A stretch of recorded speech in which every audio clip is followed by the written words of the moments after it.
하나님 말씀 보겠습니다. 사사기 7장 15절부터 25절까지 말씀입니다. 사사기 7장 15절부터 25절입니다.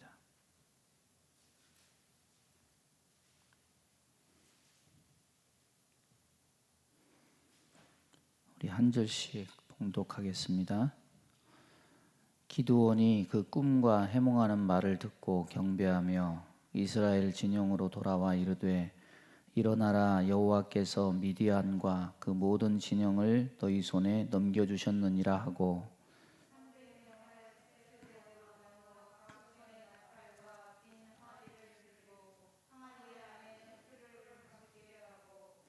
그들에게 이르되 너희는 나만 보고 내가 하는 대로 하되 내가 그 진영 근처에 이르러서 내가 하는 대로 너희도 그리하며,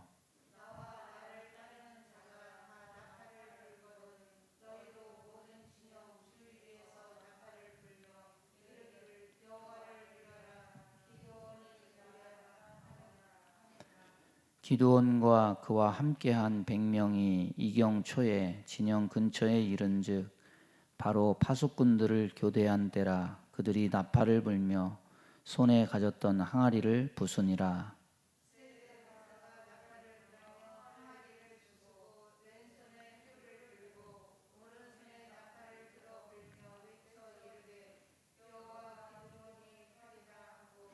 각기 제자리에 서서 그 진영을 에워싸매 그 온 진영의 군사들이 뛰고 부르짖으며 도망하였는데,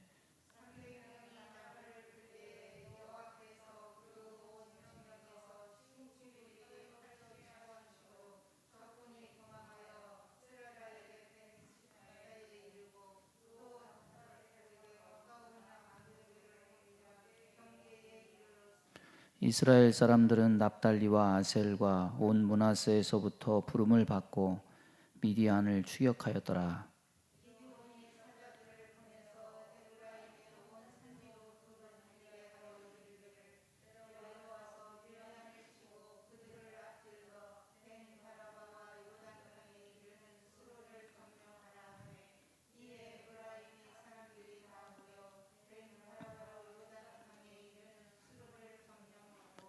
다 같이 합니다. 또 미디안의 두 방백 오렙과 스앱을 사로잡아 오렙은 오렙 바위에서 죽이고 스앱은 스앱 포도주 틀에서 죽이고 미디안을 추격하였고, 오렙과 스앱의 머리를 요단강 건너편에서 기드온에게 가져왔더라.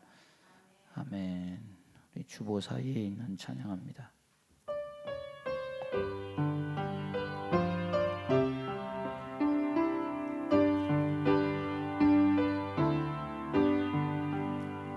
내 사랑하는 그 이름 예수, 복된 예수, 내 귀에 음악 같도다. 예수, 복된 예수, 귀하다 그의 이름. 갈보리산 내 어린 양 귀한 생명 버리셨네. 예수, 복된 예수. 3절합니다. 주 예비하신 하늘집 예수, 복된 예수, 날 구원하신 그 이름 예수, 복된 예수. 귀하다 그의 이름. 갈보리산의 어린 양 귀한 생명 버리셨네. 예수, 복된 예수. 아멘. 예배 전에 카톡으로 목장에 공지를 드렸습니다. 이 4단계 교회 방역이 좀 달라졌는데 비대면으로 20명 미만 19명까지 예배위원 온라인 방송 송출하시는 인원만 참석하도록 그렇게 됐는데, 이제 예배위원이나 온라인 방송 관계자가 아니더라도 19명만 넘지 않으면 참석할 수 있는 것으로 그렇게 조정이 됐습니다. 모든 예배가 다 해당이 되고, 이번 주일날 보니까 한 번 예배에 한 우리 교회는 다 해도 순서 다 해도 한 10명 정도 그렇게 되니까 9명 정도 여유가 있는 것 같습니다. 참석하실 분들은 말씀해 주시면은 19명 넘지 않는 범위 내에서 참석할 수 있도록 그렇게 조정을 하도록 하겠습니다. 보니까 스마트폰으로 접속해서 몇 명 접속하는지는 이게 정확하지가 않은 것 같아요. 제가 새벽기도도 이렇게 하는 거 보니까 접속을 하신 분 실시간 채팅에는 나오는데 여기에는 인원 개수가 안 되고 그런 것 같은데, 저기 방송실에서는 인원 개수가 제대로 되는 것 같아요. 지금 몇 명 접속했습니까, 집사님? 아, 그래요? 그러면은 방송 관계자 빼면 한 5명 정도 접속을 하셨네요.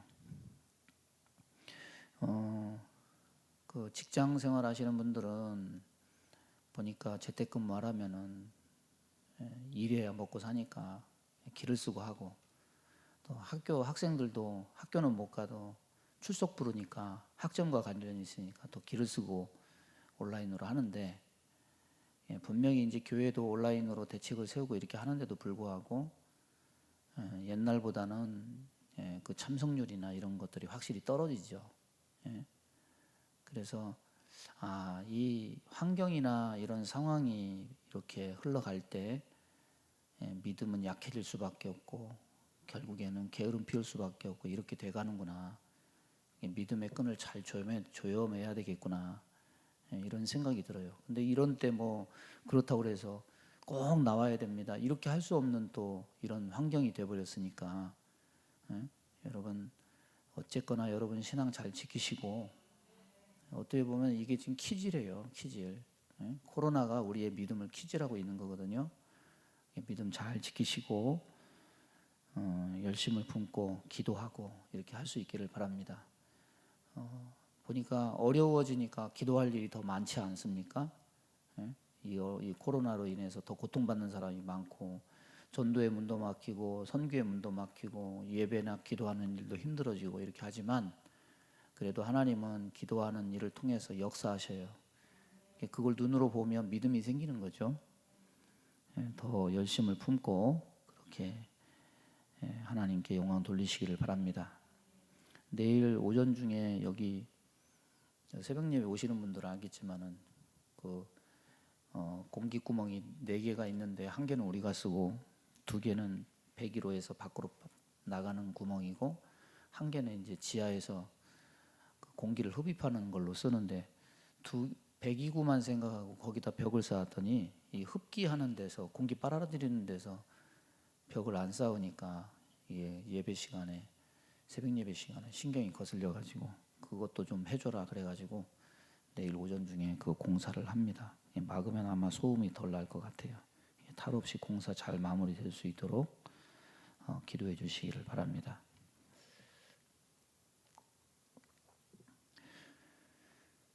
제가 국민학교, 지금은 뭐 초등학교라고 하죠. 참 오늘 희한한 거를 발견을 했어요. 제가 타이핑하면서 국민학교 치니까 이게 워드 프로그램에는 맞춤법이나 뭐 이런 거 안 맞으면 자동적으로 변환시켜주는 그런 기능이 있어요. 국민학교 쳤더니 초등학교로 바꿔버리더라고, 지 맘대로. 그래서 이제 제 나름대로 국민학교라고 다시, 저 어렸을 때는 국민학교라고 했으니까, 국민학교로 했다가 초등학교로 바뀐 거는, 국민학교는 일제시대 만든 일본 사람들이 그렇게 한 거다 그래가지고 이제 그 단어를 바꾼 것 같은데, 저 초등학교 시절에 참 한국 현대사를 보면은 많은 일들이 있었던 것 같아요. 그때 기억이 나는 게 뭐냐면 신문은 안 읽었어도 신문이 오면은 거기 사진이 있잖아요. 사진. 신문의 일면에 톱 기사에 사진이 붙어 오는데 어깨너머로 본 일면 사진들 중에 잊혀지지 않는 게 뭐냐면 월남전 끝나고 나서 미국 대사관에서 마지막 헬기 타고 밑에는 헬기 못 타가지고 이제 공산 치하에서 사는 그 사람들 있잖아요. 마지막 헬기를 타고 이렇게 떠나는 그 장면. 어렸을 때 그 장면이 굉장히 인상적이었던 것 같아요. 안타까운, 야 저거 어떡하냐 저거. 그 마지막 철수하는 그 모습, 그게 기억이 나고, 또 하나는 뭐냐면 판문점에서 일어난 미루나무 도끼 만행 사건. 그 사건, 그 신문에 이렇게 막 났잖아요. 그땐 뭔지는 몰랐는데 이제 나중에 알게 된 이런 사건들이 참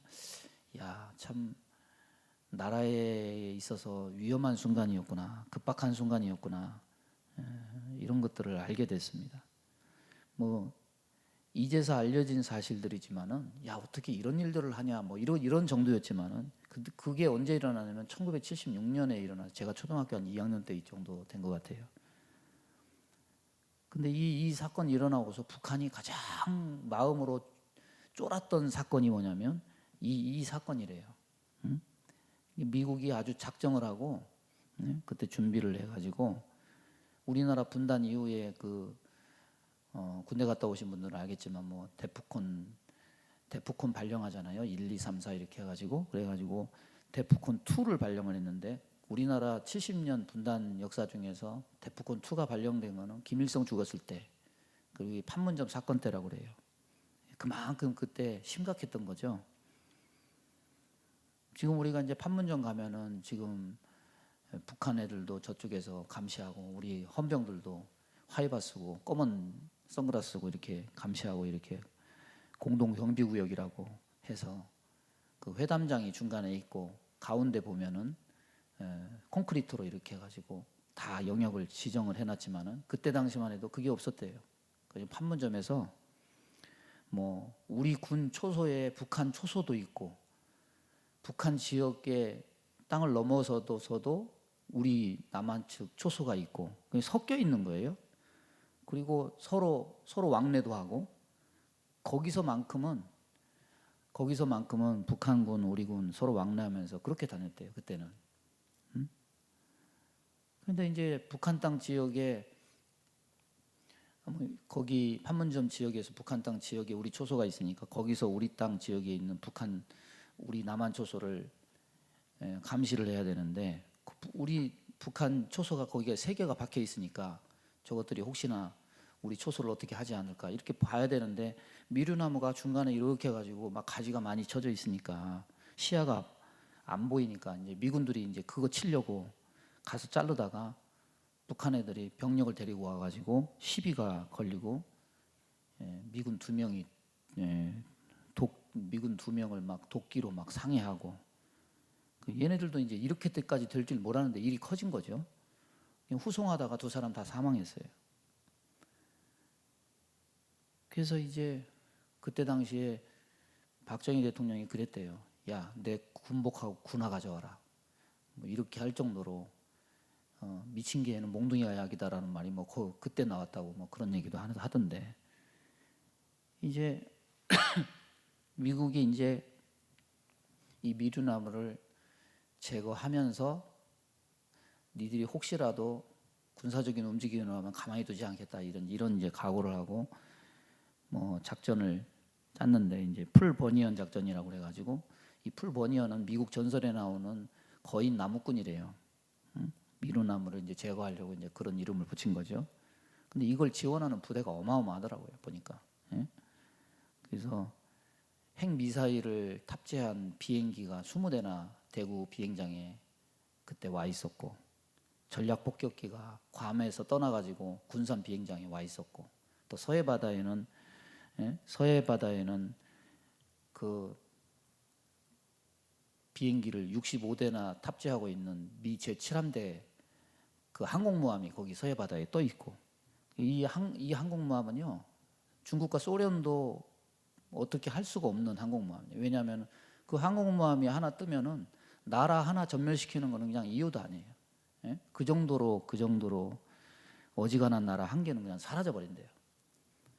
미군이 또 12,000명이 증원이 되고, 또 일본에 있는 비행기 24대 F4 팬텀기가 우리나라에 다 와 있고, 뭐 미국 해병대들 우리나라로 다 오고, 우리나라에 있는 포들, 자주포들 전부 다 전방 배치하고. 근데 또 이제 미루나무를 그렇게 해가지고 이제 작전해가지고 거기 가서 이제 제거하는데, 혹시라도 이제 총을 쏘거나 어떤 완력을 쓰면은 건들기만 해봐라. 니들 건들면은 니들 그때는 이제 가만두지 않겠다. 이제 이런 걸로 이제 한 거죠. 근데 이제 지켜만 보는 거죠. 지들도 그런 내용을 아니까. 근데 이제 그때 미국하고 상의도 안 하고 박정희 대통령이 지시를 해가지고 우리나라 특전사 요원들이 다 뭐 총이고 수류탄이고 다 숨겨가지고 공동경비구역에 들어가서 그냥 북한 초소를 다 때려 부신 거예요 그때. 이 북한군들이 다 꽁무니를 빼고 다 도망갔다고 그래요. 근데 이제 미국, 중국도 소련도 북한 편을 안 들어주고 뭐 상황이 이렇게 되니까 이 작전 후에 1시간 후에 뭐가 왔냐면은 그 정전위원회에 김일성이 서명을 하고 사과문이 온 거예요. 사과문이. 예? 예, 우리나라 70년 역사 중에 김일성이 마음이 졸여가지고 사과할 정도로 그렇게 급박했던 순간이 그때라고 그래요. 여러분, 그 옛날 이명박 대통령 시절에 국방장관이 김관진 장관이죠. 근데 북한이 하는 짓이 뭐냐면 이명박 대통령 사진하고 김관진 국방장관 사진 걸어놓고 사격하면서 그 사진 걸어놓고 북한 애들이 사격 훈련하는 거, 그 가끔 공중파 방송에 나왔는데, 우리나라 장관 중에 김정일 만나서 고개를 숙이지 않는 그런 장관, 유일한 장관. 그리고 북한하고 우리나라하고 회담하면 북한이 잘하는 짓이 있어요. 그게 뭐냐면 옛날부터 뭐 일어나가지고 막 서울을 불바다 만들겠다고 막 그렇게 막 협박하고 막, 그러면 우리나라 그 있는 회담장에 있는 사람들이 전부 그냥 겁을 먹고 그냥 굽히고 들어가고 이런 게 있는데, 이 김관진 장관은 그런 게 통하지가 않아요. 통하지가 않아. 그래서 한 번은 우리나라 통일부 장관하고 북한 대표하고 둘이 저 통일각에서 2박 3일인가 3박 4일인가 숙박을 하면서 굴복하지 않고 마라톤 회의를 해서 얻어낼 거 다 얻어내고. 근데 이제 북한에서는 한 사람은 그 회담한 사람 의문의 사고로 죽고, 한 사람은 계급이 그냥 아래로 한참 강등되고. 북한 입장에서 참 부담스럽고 껄끄러운 사람이죠. 이 사람을 두려워한다는 증거예요. 여러분, 예나 지금이나 이 전쟁에서 이기는 방법은 뭐냐면 내 두려움은 떨쳐내고 적으로 하여금 나를 두려워하게 만드는 거죠. 누가 두려움을 갖느냐? 이게 전쟁의 성패가 달려 있어요. 기드온이 13만 5천 명을 대군을 앞에 놓고서 밤잠을 이루지 못해요. 그것도 병력을 3만 2천 명에서 야, 다 돌려보내라 해가지고 돌려보내고, 또 10,000명 중에서 추려서 300명만 남은 상황에서 밤잠을 이루지 못하고 고민하고 있는데, 이 감당할 수 없는 두려움, 이거 어떡합니까? 어떻게 떨칠 수 있었을까요? 오늘 15절에 지난주에 이제 기드온이 적진에 가가지고 적군들 보초병들이 하는 말, 보리떡 한 덩이가 우리 진영에 굴러 들어왔는데 이게 바로 기드온의 칼이다. 이 말을 듣고서 기드온이 하는 말이 뭡니까? 15절에 보니까 기드온이 그 꿈과 해몽하는 말을 듣고 경배하며 이스라엘 진영으로 돌아와 이르되 일어나라, 여호와께서 미디안과 그 모든 진영을 너희 손에 넘겨주셨느니라. 네? 미디안 보초병의 꿈을 얘기하고 또 해몽도 자기들 입으로 얘기해요. 기드온이 해석한 게 아니에요. 그리고 이 이야기를 듣고 기드온이 경배했다, 이렇게 기록하고 있는데, 여러분, 보초들이 잡담한 거라고 그렇게 일반적인 대화로 생각하고 넘어갈 수 있는데, 이걸 듣고서 경배했다. 오늘 말씀의 핵심이 이거예요. 이걸 듣고 경배했다. 여러분, 사사기 6장 거기 보면은 하나님이 기드온에게 와서 계속 하신 게 뭐냐면 하나님은 다른 거 말씀하신 게 아니라 내가 너와 함께 하겠다, 이 말씀을 하셨어요. 그런데 기도는 그 말이 들리지가 않아요. 예? 믿어지지 않고 들려지지 않아요. 하나님이 기드온에게 말씀하시려고 나타나서 국물을 부어버린 그 고기 또 무교병을 막 불로 확 살라버리셔요. 그때 기드온이 제단을 쌓고 여호와 샬롬 이렇게 했죠. 그런데 기드온은 여기서도 그때처럼 보초의 말을 듣고 지금 경배했다고 기록을 해요. 그들의 대화를 잡담으로 들은 게 아니라 하나님의 음성으로 듣고 믿었다는 것을 이야기하는 거죠. 확신하고 믿었기 때문에 우리에게 넘겨주셨느니라, 이렇게 지금 표현하고 있는 거예요. 여러분, 기드온의 대적은 미디안인데 6장 7절에서 10절 보면은 이스라엘이 압제받는 이유가 거기 기록되어 있습니다.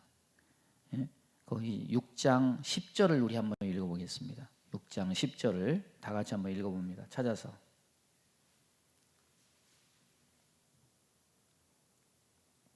다 찾으셨습니까? 함께 읽습니다. 시작.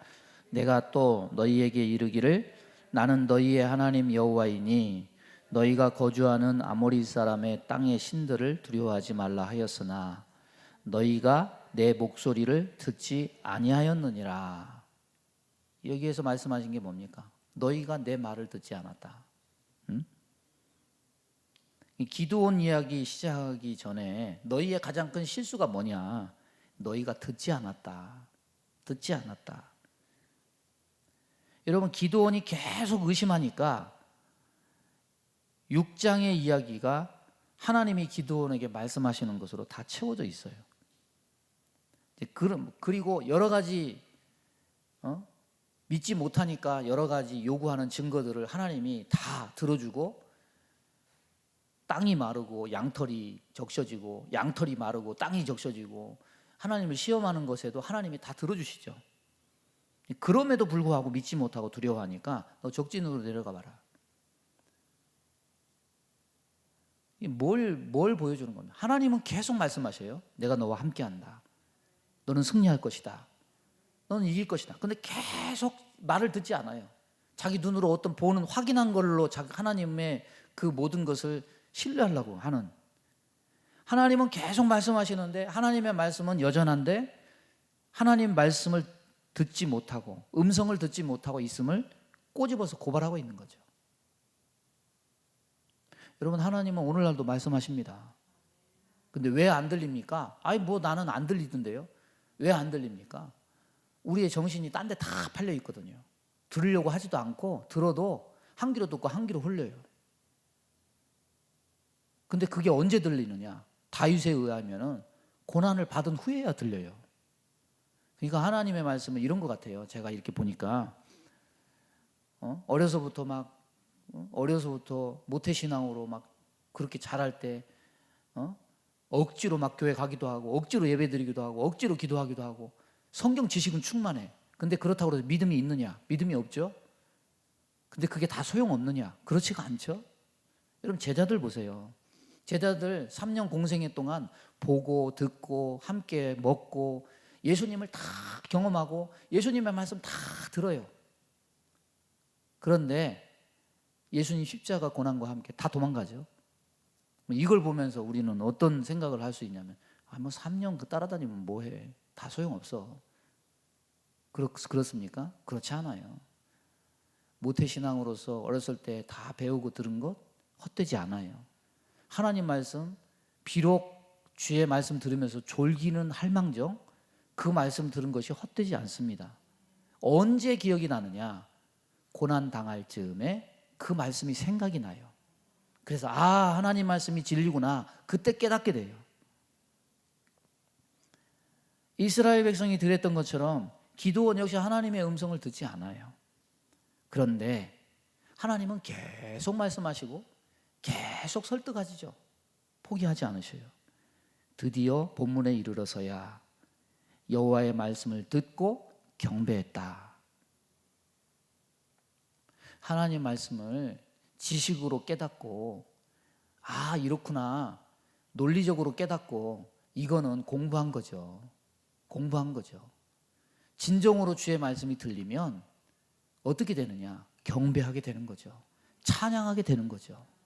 예? 전쟁을 이긴 것은 어디서 온 것이냐? 전쟁을 이긴 것은 따라서 보겠습니다. 하나님 말씀이 들렸기 때문이다.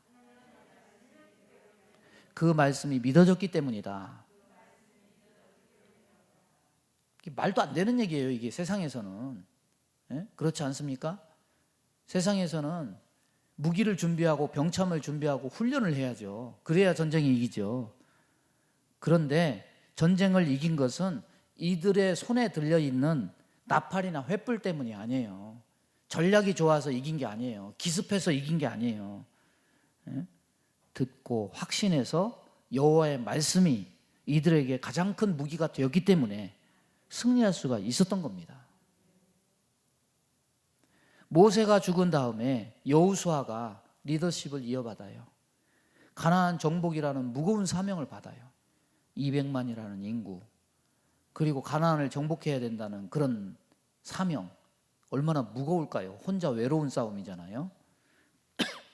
지도자는 다른 거를 잘하는 게 아니라 지도자는 선택을 잘해야 돼. 대통령 결정을 잘해야 돼요. 결정 잘못하면 한 나라를 말아먹잖아요. 참 힘든 일이죠. 40년 동안 모세의 몸종으로 살다가 이제 지도자를 이어받아서 가나안을 바로 앞에 두고 있는데,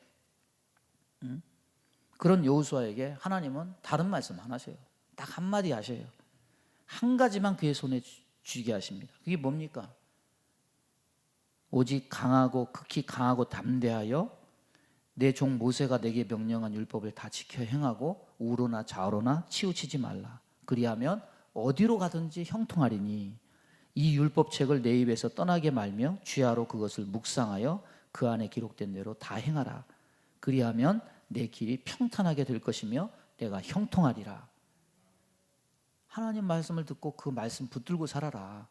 그러면 너는 승리할 것이다. 형통할 것이다. 여러분, 우리가 인생 살아가면서 크고 작은 어려움들을 계속 만나요. 그 가운데 막 걱정하고 근심하고 실패하고 여러 가지 우리의 감정, 여러 가지 우리의 삶의 애환들이 거기서 나와요. 우리가 그것을 어떻게 이길 수 있습니까? 그리스도인의 강력한 무기는 옛날이나 지금이나 똑같아요. 하나님 말씀이에요. 말씀이 들리기 전에, 믿어지기 전에 아무 일도 안 일어나요. 아무 일도 안 일어나. 아무것도 할 수 없습니다. 그러나 말씀이 믿어지고 그 말씀을 듣고 이 기도원처럼 그제서야 경배하게 될 때 하나님의 역사가 일어나요. 그 음성을 듣고 그것을 기억하고 그것을 부여잡고 그렇게 승리하며 사는 저와 여러분 되기를 바랍니다. 두 번째 보면은 16절에서 22절 보면은 기드온이 승리할 수 있는 것은 횃불을 준비하고 나팔을 준비하고 항아리를 준비했어요. 이 기드온의 전략이죠. 이거 세 부대로 나누고 기드온이 선봉해서요. 미디안 진영에 몰래 잠입해서 에워싼 다음에 기드온의 선봉 부대가 항아리를 깨뜨리면서 행동을 하면 나머지 부대 두 대로 세 대로 나누었으니까 나머지 두 부대가 똑같이 따라가게 하는 이런 전략이었습니다. 기드온이 먼저 항아리에 횃불을 넣고 나팔을 불고 여호와를 위하라, 기드온을 위하라, 이는 기드온의 칼이다 외치니까 나머지도 따라해요. 자다가 완전히 난리가 났죠. 시끄러운 소리, 나팔 함성을 통해 들리니까 서로가 서로를 죽이고 자중질환이 일어나고 그렇게 됐는데, 당시에 그랬다고 그래요. 이 나팔, 횃불 이런 거는 군인들이 다 드는 게 아니에요. 몇 명의 군사들이 횃불을 들고 몇 명의 군사들이 나팔을 불어요. 여러분 군대 갔다 오신 분들 기상나팔 그 군악대에서 항상 그렇게 기상나팔, 취침나팔 불잖아요. 나팔이 그렇게 많지 않아요. 예? 근데 300명이 나팔을 들고 횃불을 들고 있으니까 자다가 시끄러운 소리 들려서 깨도 보니까 횃불도 많고 나팔도 많이 들리고, 야, 어마어마한 군대가 우리에게 왔나 보다. 자중질환이 일어나가지고 결국 허겁지겁 도망치고, 서로 자기들끼리 칼로 주고받고 어둠 속에서 그렇게 하다가 결국에는 승리를 했습니다. 전략도 지혜로운 것이었지만은 공격한 타이밍도 보면은 이경의 공격을 개시했다고 그러는데, 유대인들이 밤 시간을 나눈 거하고 성경에 보면, 마가복음에 보면 또 로마인들은 밤 시간을 4경으로 나눠요. 그러니까 1경, 2경, 3경 이렇게 하면 1경은 6시부터 10시까지, 2경은 10시부터 2시까지, 3경은 새벽 2시부터 아침 6시까지 이렇게 되는 거죠. 2경은 어떻게 보면 옛날 사람들은 일찍 잤으니까 제일 깊이 잠이 든 시간이죠. 그래서 이 깊은 잠에 들었을 때 공격을 개시해서 승리를 거머쥘 수가 있었습니다. 마가복음을 보면 또 저녁 시간을 4경으로 나눠요. 로마 사람들은 밤을 3시간씩 나누어서 그렇게 4경으로 구분을 했습니다. 전쟁이 무엇 때문이냐? 여러분 여기에 보면은 기드온 부대에 칼이 있어요, 없어요? 칼은 없어요. 칼이 없어요. 응? 왼손에는 횃불, 오른손에는 나팔. 그냥 이건 뭘 의미하는 거냐? 이들은 무기로 이긴 게 아니에요. 응? 이들의 손에 횃불과 나팔뿐이에요. 칼로 이긴 싸움이 아니에요. 그들의 전략과 그들의 지혜에 누가 함께 했느냐? 하나님이 함께 했기 때문에 이긴 거예요. 그냥 자랑하지 못하게 하시려고, 자랑하지 못하게 하시려고 숫자를 줄이셨고, 자랑하지 못하게 하시려고 칼을 소지하지 않게 했어요. 하나님의 은혜로 된 거죠. 어떻게 칼 없이 전쟁에 나갑니까? 그런데 이것을 통해서 작고 약한 사람들을 통해서 하나님이 놀라운 승리를 주셔요. 그러니까 우리가 승리할 수 있는 비결은요, 이 세상이 추구하는 힘과 능력이 아니에요. 세상에서는 젊어야 돼요. 세상에서는 앞서가야 돼요. 세상에서는 돈과 권력과 힘이 있어야 돼요. 이런 사람들을 알아주고 이런 사람들을 높여줍니다. 근데 그것도 다 한때예요. 여러분 요즘에 일본이 막 애를 쓰죠. 올림픽 성공하려고 애를 쓰고 뭐 방역하려고 애를 쓰고. 그런데 요즘 읽혀지는 것은 뭐냐면 일본은 점점 시대에 뒤떨어지고 있죠. 우리나라는 IT 강국이어가지고 이런 모든 뭐 전산 시스템이나 이런 게 행정부터 시작해서 일반 모든 사회에 그냥 이 고속 인터넷이 다 보급이 돼 있고 다 이게 보편화돼 있지만은 일본 사회는 아직도 그런 게 잘 안 돼 있어요. 옛날에 한 20년 전만 해도 일본 제품 다 알아줬잖아요. 그 20년 어간에 우리나라가 다 따라잡았어요, 벌써. 이런 모든 거 보면은 영원한 것은 없어요. 영원한 것은 없어. 요즘에 뭐 우리나라 선진국 됐다고 좋아할 일은 아니에요. 또 우리 후대에 어떻게 또 우리가 누구한테 발목 잡히고 다른 나라에 또 이 바톤을 넘겨줄지 그건 모르는 일이에요. 지금 우리에게 주신 하나님 은혜를 감사하면서 우리는 기도할 뿐이고 하나님께 감사할 뿐이에요.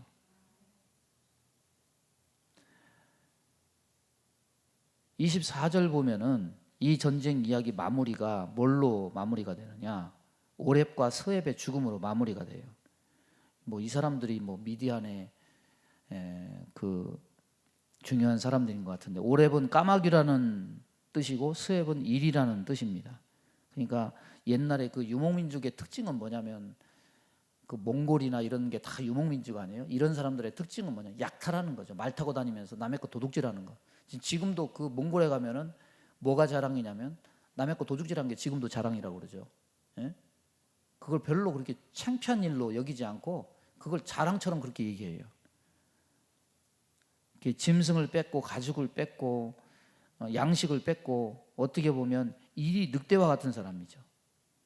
그런데 이 사람은 오렙은 오렙바위에서 죽고 스웹은 스웹 포도주 틀에서 죽었다. 오렙을 죽인 장소가 오렙바위가 되었고 스웹을 죽인 장소를 기념하기 위해서 스웹 포도주 틀이라는 이름도 생겨났을 거예요. 죽음을 포도주 틀에서 마무리를 하는데, 포도주 틀 하면은 뭐가 생각이 나냐면 사사기 6장부터 기드온 이야기가 시작이 되는데, 처음에 하나님이 이 기드온이 하나님을 처음 만난 장소가 어디냐면은 포도주 틀, 밀타작을 공개적인 장소에서 못하고 몰래 이렇게 했잖아요. 타작 마당에서 해야 되는데 집안에 숨어서 타작을 했어요. 근데 여기서는 이제 완전히 바뀌는 거죠. 작고 약한 기드온 300명이 더불어서 에브라임 족속과 연합을 해서 미디안 군대를 쳐부수고 승리를 거머쥐어요. 그래서 이 어떻게 보면 미디안의 왕 같은 사람 오렙과 스웹이 죽고 13만 5천 명 중에 거의 태반이 다 죽게 되고 승리를 거머쥐게 되는데, 이 이야기가 어디에 또 등장을 하느냐? 이사야서 10장에 보면은, 이사야 10장 26절 보면은 여기 이런 표현이 있습니다. 만군의 여호와께서 채찍을 들어 그를 치시되 오렙 바위에서 미디안을 쳐 죽이신 것과 같이 하실 것이며 막대기를 드시되 바다를 향하여 애굽에서 하신 것 같이 하실 것이라. 여러분, 이 이야기는 수백 년 뒤의 이야기예요. 이사야가 이것을 얘기하는데, 이스라엘을 괴롭히는 아수르를 사람들이 쳐서 심판하실 것을 예언하면서 뭐라고 예언했느냐? 오렙 반석에서 미디안 사람을 쳐 죽이신 것 같이 아수르를 치실 것이다.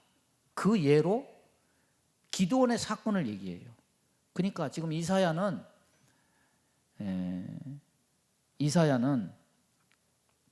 홍해 사건과 동급으로 취급할 만한 사건을 누구의 사건으로 지금 여기서 들고 있냐면, 기드온이 미디안 대군 13만 5천 군대를 쳐부신 사건을 동급으로 취급하면서 그것을 얘기하고 있어요.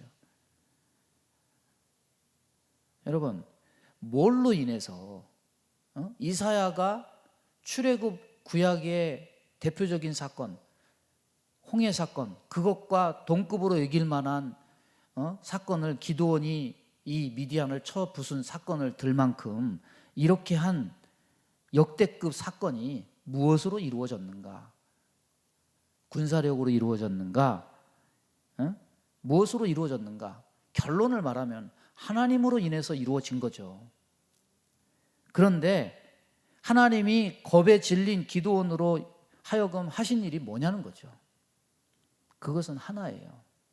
하나, 단 하나예요. 따라서 보겠습니다. 말씀을 듣게 했고 말씀을 믿게 했다. 그거예요. 듣고 믿은 후에 기드온이 겁쟁이가 아니라 용맹한 용사가 돼요. 두려움을 떨쳐버려요. 전쟁을 승리로 이끌어요. 그리고 이 사건이 모세의 출애굽과 홍해 사건과 비견되는 사건만큼, 구약에서 이사야 선지자가 언급할 만큼 중요한 사건이 됐다는 거죠. 여러분, 오늘날도 마찬가지예요. 듣고 믿는 것이요, 학습으로 되는 게 아니에요. 지식으로 이해해서 되는 게 아니에요. 성경책이 집에 그렇게 많고 교회에도 굴러다니는 성경책이 그렇게 많아요. 응? 그런데 아직도 듣는 사람이 적어. 저도 강단에 성경책이 하나 있고, 제 서재에도 꽂아있는 성경책이 있고, 제가 들고 있는 성경은 우리 사모가 10년 전에 사준 건데 맨날 이제 그걸 보니까 다 너덜너덜해졌어요. 거의. 그 이번 생일날은 성경책 사줘라 그래가지고 미리 예약이 돼 있거든요 지금. 여러분, 우리가 그렇게 성경책 읽고 성경 공부하고 제자훈련하고 그렇게 듣는 데서 나아가서 믿는 사람이 드물어요. 드물어.